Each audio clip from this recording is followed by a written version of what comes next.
Bom, eu vou contar um pouquinho da minha história. Eu algumas vezes falei sobre essa história aqui ou nas redes, né, mas eu vou tentar resumir um pouco e ao mesmo tempo destacar as partes que eu acho que são mais importantes, mas já antecipo que eu sou uma pessoa que acredito sim e muito que a gastronomia, assim como a educação, né, mas eu digo a questão da gastronomia porque eu tenho essa conexão com o alimento, né, a comida, esses elementos eles têm sim um poder absurdo de transformação social, né. Então, eu até brinco às vezes e falo que eu sou um desses estudos de caso, porque eu conto essa história justamente para mostrar essa possibilidade, né, de nós visualizarmos esse cenário de uma forma mais positiva, porque, por ter uma origem humilde, por ser uma mulher preta de pele retinta, então eu carrego uma série de questões que muitas vezes, faz com que pessoas parecidas comigo, né, faz com que os meus semelhantes eles não enxerguem essa luz nesse fim do túnel.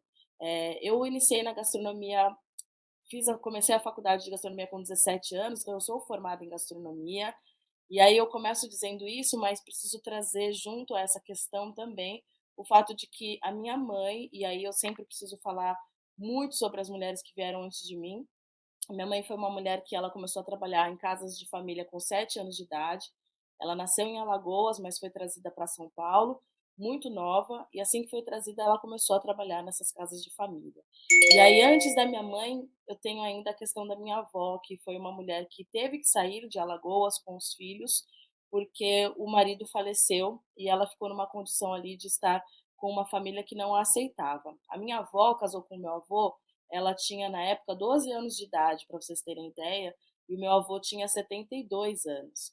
Então era uma época em que esse tipo de situação era permitido aos olhos da sociedade, né, não era visto como uma questão problemática, e eu posso expandir isso, obviamente, para uma questão criminosa. Então, quando meu avô falece, a minha avó acaba vindo para São Paulo com os meus tios e com a minha mãe, e a minha mãe já é colocada nessa primeira casa para trabalhar. E na época ela não entendia que estava trabalhando, na verdade, para ela estava ali para brincar com as crianças que estavam por ali também, naquela casa. Mas aos poucos as donas das casas iam ensinando para ela os afazeres domésticos, né. E aí foi crescendo dentro dessas casas que ela entendeu que ela trabalhou a vida inteira. Então, em um determinado momento em que minha mãe ainda trabalhava nessas casas, em uma dessas casas, as patroas dela disseram para ela que pagariam o meu curso superior, e aí eu teria que fazer gastronomia para que isso acontecesse. E eu comecei a cozinhar com aproximadamente 7 anos de idade, porque a minha mãe realmente trabalhava muito e os momentos que nós tínhamos para ficarmos juntas eram os momentos em que ela voltava para casa muito tarde da noite e fazia a comida para deixar pronta para mim e para o meu irmão mais novo. E ela deixava em marmitinhas e ela me ensinou a mexer no micro-ondas na época, e eu aquecia essas marmitinhas no micro-ondas, eu ficava já sozinha com meu irmão, com essa idade dos 7 ali, 6 7 anos. E aí eu fiz um primeiro arroz, e eu percebi que ela ficou super feliz, porque ela sentiu que ela estava descansada naquele dia, porque ela não precisou fazer aquilo. E aí eu lembro que eu dei um jeito na casa também, e aí naquela expressão dela eu percebi que fazendo aquelas pequenas tarefas domésticas, eu estava contribuindo para que ela descansasse e que nós pudéssemos passar mais tempo juntas, né. Então, a partir dali eu peguei todos os livros de receitas que ela tinha, e eu tenho vários, ela tem vários até hoje, e comecei a reproduzir uma série de receitas e comecei a cozinhar. Sempre gostei, sempre tive essa conexão com a cozinha, com a minha mãe diretamente, porque me remetia, né, era essa ligação nossa que era a cozinha, que era o cheiro do alho no pilão, o cafezinho do São Benedito todo dia de manhã, assim que passava o café. Então eram vários ritos, né, e rituais que aconteciam ali, que eu não entendia obviamente, mas que me conectavam com ela e me conectam desde sempre. E aí eu sempre fui muito tímida no colégio, sempre, mas eu sempre gostei muito de escrever, gostava muito de ler, e quando ia apresentar os seminários no colégio eu me transformava, e os professores diziam que eu virava outra pessoa, porque aí eu falava, eu sentia que aquele era um momento que as pessoas tinham que prestar atenção em mim, então eu falava, e eu apresentava, e eu estudava para aquilo, eu gostava muito daquele momento. Então eu falei para minha mãe naquela época que eu queria fazer jornalismo, cheguei a prestar vestibular de jornalismo na Embi Morumbi, mas prestei sem que ela quisesse, porque ela falou: "Não, você vai fazer gastronomia". E a minha mãe, eu sempre digo, ela foi uma mulher, uma visionária na época, porque o curso de gastronomia naquela época, eu vou completar 20 anos de formada, era um curso super jovem. Era um curso que só tinha uma faculdade aqui em São Paulo, e a outra ficava no interior, que eram as mais renomadas, por assim dizer, e as outras instituições de ensino superior não enxergavam, acredito eu, ainda no curso de gastronomia essa potência com relação a tantos aspectos. Então eram pouquíssimas as universidades que tinham o curso. Aqui a gente sabia justamente quais eram elas e quais eram mais renomadas. E aí eu prestei vestibular para 2 e eu lembro que eu fiz a prova muito mal feita, porque eu realmente não queria que desse certo, mas acabei passando na universidade que fica no interior, que era no Senac na época, que não tinha aqui em São Paulo. E fui, chorando, sem brincadeira alguma, assim, eu chorava todos os dias. No dia que ela me deixou lá, eu pedi para ela, chorando, para ela me trazer de volta, e ela falou: "Não, você vai ficar aqui porque você precisa se formar". E eu sou a primeira da família a me formar no curso superior, e eu falo que ela foi uma visionária porque ela me disse naquela época que, fazendo gastronomia, eu nunca deixaria de ter um trabalho ou de ter como me manter, porque as pessoas nunca deixam de comer, independente da situação que elas venham a passar, né, e que a região onde elas residam venha a ter qualquer tipo de complicação, as pessoas não deixam de comer. A pessoa ela vai economizar num vestuário, num lazer, mas ela não tem como economizar no alimento, né? Ela vai consumir esse alimento de qualquer forma. E eu realmente digo a vocês que eu nunca, desde que eu comecei lá atrás a trabalhar com cozinha profissionalmente falando, eu nunca fiquei uma semana sem trabalho. Então eu enxergo que realmente ela teve essa visão para além, né, daquele momento que na minha cabeça, era um curso que só ia me fazer me transformar no que ela era, uma cozinheira de casas de família. E eu não queria aquilo de forma alguma, porque como mulher preta, retinta, que mora na periferia e morou desde sempre, com a mãe que trabalhava numa casa de família, eu tinha esse receio de que eu viesse a ter esse mesmo futuro e na minha cabeça a gastronomia era só aquela cozinha doméstica que nós sabemos nunca foi tratada ali como uma cozinha que tivesse valor. Então eu foi muito difícil no começo, passei por umas situações bem chatas, sofri racismo na universidade, ainda que, eu me recordo que teve um momento que eu falei sobre isso num programa de TV e muitos dos meus colegas ficaram chocados, porque eles não entenderam que naquele momento eles, né, de alguma forma fomentaram isso, algumas situações que eu passei, porque eu fui a única menina negra na faculdade da minha turma, a única pessoa preta da minha turma.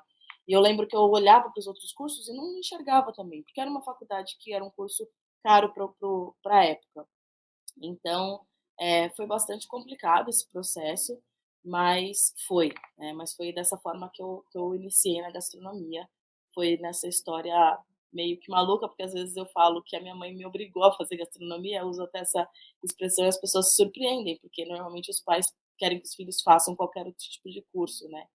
Mas eu digo a vocês que depois disso a minha vida mudou completamente, porque eu tive oportunidades que eu nunca tinha tido ou imaginado. Eu nunca tinha saído do país e eu nunca tinha tido a oportunidade de estar em restaurantes sofisticados ou de consumir alguns ingredientes, né, porque a gente não tem acesso na periferia a uma série de ingredientes e produtos. E a gastronomia me possibilitou essa amplitude de conhecimento mesmo, porque eu falo das viagens, dos conhecimentos, mas eu sempre deixo muito claro que é importante a gente enxergar a gastronomia como ela sendo algo muito para além da cozinha, muito para além do cozinhar, né? A cozinha é pensamento, a cozinha ela é reflexo de questões sociais, questões políticas, históricas, geográficas, religiosas. Então, se a gente não enxerga dessa forma, a gente muitas vezes ouve uma fala como essa minha e acaba imaginando que eu estou falando especificamente de ter tido a oportunidade, por exemplo, de comer num restaurante X ou Y, mas não é sobre isso, na verdade. É sobre ampliar esses horizontes, ter a possibilidade de enxergar, principalmente, que aquele espaço também é um espaço que eu posso ocupar, porque até então, na minha cabeça, nem a universidade que eu estava era um ambiente que era acolhedor para mim. Os 2 anos que eu passei ali dentro, eu passei me sentindo uma intrusa. Então era sempre muito complicado, porque toda vez que eu entrava na biblioteca, toda vez que eu entrava até na sala de aula, eu sempre tinha muito cuidado com a forma de me portar, a forma de falar, porque eu sempre achava que as atenções eram mais direcionadas para mim. Eu entrava na biblioteca, todo mundo parava e olhava, porque era como se fosse uma pessoa estranha, assim, um ET, porque eu era a pessoa diferente, né. Então, eu acho que a gente precisa ter esse olhar para essa amplitude que a gastronomia tem. E eu falo muito sobre isso para os meus alunos, inclusive, né. Não é só mexer os ingredientes na panela, né, a gente precisa entender uma série de questões que estão ali e que são extremamente complexas e, ao mesmo tempo, extremamente ricas e que nos transportam para outros lugares diversos e para outras histórias, né. Então é muito sobre isso. Ah, incrível. É sempre que eu ouço, não é a primeira vez que eu tive a oportunidade de ouvir você contando a sua história, e sempre que eu ouço tem ali um detalhe, alguma coisa a mais, né, que faz a gente perceber como é realmente uma busca, assim, da vida e muito inspirador realmente para muitas pessoas, né. Principalmente para mim também aqui trazendo essa discussão justamente porque aprendo sempre que falo com você. Mas aí você me contou uma coisa aqui agora, bem legal, que a sua mãe foi uma visionária. Você falou, né, sua mãe foi uma visionária e realmente, né, eu acredito que nem ela podia imaginar, talvez, tudo que você conseguiria construir com esse ou podia, né, imaginar tudo que você conseguiu construir. Mas e você? Como que você enxerga hoje essa gastronomia, esse curso que você desbravou ali também, porque até num episódio anterior, com uma conversa com a Bárbara Sugizaki, a gente comentou um pouco isso como é um curso novo, como é um curso realmente você foi então provavelmente das primeiras turmas de gastronomia do Brasil, né? Se não foi, acho que deve ter sido a primeira ou segunda turma, talvez ali. Eh, e então era uma coisa muito nova para todo mundo. Agora não, agora o curso de gastronomia, está em várias universidades, tem modalidade EAD, tem um monte de moda de ofertas de curso de gastronomia, e essa palavra até gastronomia, tá, a gente já cansou de ouvir até, né, a gente fala tanto, a gente cansou de ouvir. Mas eu queria saber de você, e a sua visão agora, como professora também, como uma pessoa, importante na área, o que você enxerga da gastronomia hoje e para o futuro? Então, João, é bem complicado falar sobre isso, porque eu tenho feito algumas reflexões e eu tenho muitas vezes opiniões que nem sempre agradam, né, a grande maioria das pessoas, principalmente as pessoas que fazem parte dessa estrutura, né, que é essa organização ou as organizações, principalmente das instituições de ensino superior e dessas em especial que são colocadas como mais renomadas, que muitas vezes têm um olhar mais de destaque, assim, de maior destaque na área.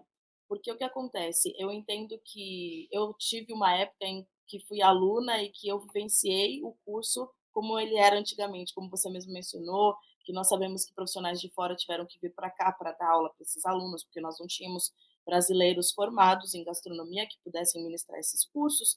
Então, uma série de chefes vieram para o Brasil e nós tínhamos um ensino que ele era muito militar, assim, eu sei que a gastronomia ainda é vista dessa forma, mas era realmente muito mais rígido do que hoje em dia. E eu não estou defendendo essa questão, muito pelo contrário, porque não me aproprio disso e nem acredito nessa didática. E eu deixo isso claro para os meus alunos. Eu tive professores que usavam apito na sala de aula, que o aluno, quando fazia algo errado, jogava comida no lixo, coisas do gênero.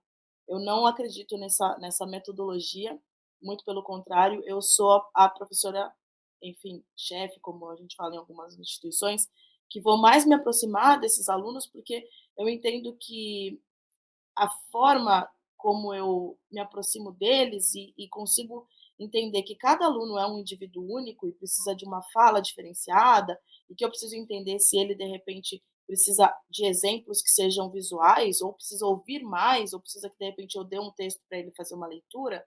Essa é uma forma de eu realmente perceber que o que eu passo para ele, o que eu estou transmitindo, vai ser absorvido, né? Não é a base de gritos, na minha opinião, e eu sei que tem muitos profissionais que ainda acreditam nisso.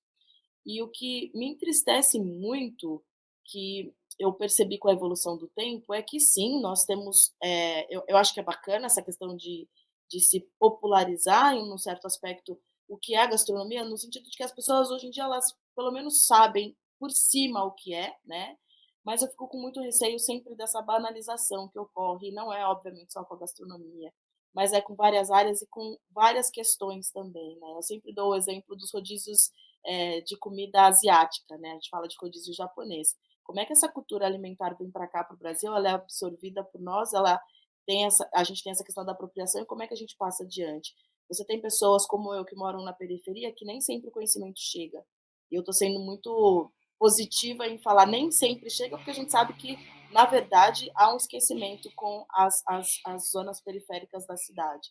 E aí o que acontece? Quando esse conhecimento chega dessa forma que é banalizada, ou que não tem esse respeito pelo que é a cultura, pelos rituais, pelas questões de cerimônia mesmo com relação àquele alimento, não de sofisticação, mas muito relacionado à ancestralidade de cada grupo ali, né, de cada comunidade, você acaba perdendo algo, inclusive nessa transmissão, que vai só fomentar o que a periferia já tem sofrido desde sempre, né? Que ou essa informação não chegar, ou ela chegar de uma forma que não permite que essa população ela se nivele, né? Ela fique ali próxima no que diz respeito ao conhecimento, a esse acesso, quando a gente faz uma comparação com pessoas que têm esse acesso mais facilitado, né? Então, eu fico preocupada da gente ter tantos cursos de gastronomia em todos os cantos e isso ser só hoje o objetivo, sabe? Encher essas turmas e ter esses cursos para ganhar dinheiro, que a gente sabe que é o que acontece nas instituições de ensino superior, e você não se preocupar mais com a metodologia, com os métodos, com as bibliografias que estão sendo trabalhadas ali. Não se faz mais o que antigamente se fazia, que era realmente você unir os professores e fazer com que e realmente motivá-los a serem um grupo unido, unificado, e que eles conversassem entre si com relação a essas trocas, né. O que a gente está fazendo hoje aqui é super saudável, mas tem instituições de ensino superior que os professores já não conversam mais, eles não têm essa troca. E aí eu sei que uma aula de cozinha brasileira, das cozinhas, nordestinas minha, ela é completamente diferente de uma aula de um outro professor. E eu não estou dizendo aqui que ela é melhor ou que ela é pior, mas ela é completamente diferente no que diz respeito às falas, aos autores que são trabalhados, a forma de pensar e passar isso para o aluno, sabe? E aí eu fico muito receosa porque a gente está perdendo a preocupação com relação a nós entendermos que o professor ele não é só alguém que vai simplesmente transmitir o conhecimento no sentido de só passar o que ele faz uma leitura ali ou o que ele aprendeu na vida, mas que a gente forma opinião também desses alunos. Nós estamos ali como formadores, né, de alguma forma. O que a gente fala para esse aluno tem um peso que, a depender da forma como a gente fala ou de como nós transmitimos isso vai repercutir numa vida inteira dele, nessa construção de carreira que ele vai ter também. Então, eu acho que a gente perdeu essa preocupação, né, nessa formação dessas pessoas, para além até do aluno. Então é o maior receio que eu tenho com relação a gente estar nesse boom absurdo dos cursos estarem crescendo em quantidade, porque em questão qualitativa eu realmente vejo que, na verdade, nós tivemos uma queda grandiosa. Porque hoje os cursos, e eu entendo, a gente passou por uma pandemia, então tem aulas, obviamente, que são muito mais interessantes elas acontecerem como a gente está fazendo agora, né? Não faz sentido o aluno sair de casa, mas tem momentos que são cruciais para o aluno ele estar com o professor, para ele ter essas trocas, e as instituições não estão enxergando mais isso, né? Elas estão só enxergando os números. E aí a gente perde muito. Eu falo às vezes para os meus alunos sobre coisas que eu fazia na minha época como aluna, e eles ficam abismados, porque eles não entendem como era possível. Mas cada dia mais, cada ano que passa, o tempo de aula ele reduz. Então, antigamente, nós tínhamos, sei lá, 4 horas de aula, né? Para um dia numa cozinha, né, falando sobre aquela temática. Hoje em dia você tem aulas de 2 horas e pouquinho, e aí eu tenho que passar toda a informação de uma forma atropelada. E isso é péssimo, não só para o professor que está transmitindo o conhecimento, mas para o aluno que está ali também e quer realmente aprender, né. Então eu acho que tem uma série de questões que são muito complicadas, muitas delas estruturais. Quando eu falo sobre bibliografias básicas, por exemplo, o reflexo que eu vejo é totalmente de uma questão que ainda incide da estrutura que nós vivemos, que é uma estrutura machista, racista, homofóbica, enfim, tem uma série de questões, patriarcal. Porque se até hoje eu percebo que os mesmos autores que são trabalhados são os que eu trabalhava antigamente, né, no sentido como aluna, eu recebia essa informação, eu vejo que a gente, talvez não esteja avançando tanto quanto nós muitas vezes achamos que estamos.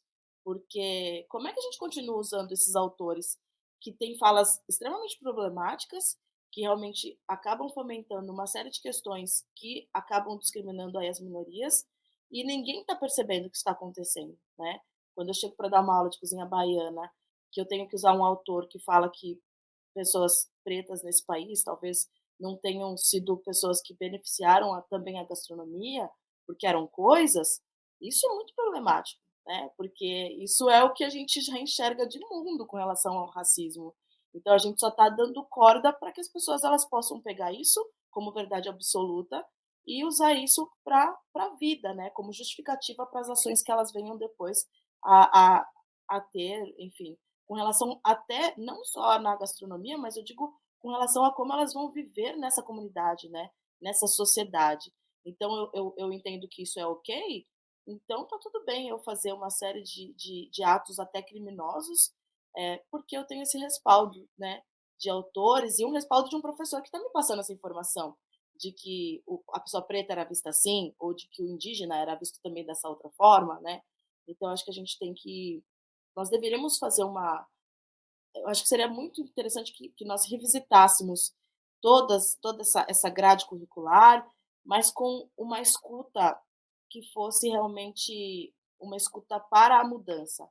Porque eu particularmente sinto muita dificuldade, não só na instituição que eu estou agora, mas em outras que eu passei, em algumas que eu muitas vezes vou para dar uma aula de um curso livre ou, né, ou algo parecido, porque muitas vezes a gente tem a vontade de falar sobre essa necessidade de mudança ou de um outro olhar, e nós não temos essa abertura, esse acolhimento, né, porque os ouvidos que ouvem, eles não estão abertos para mudança.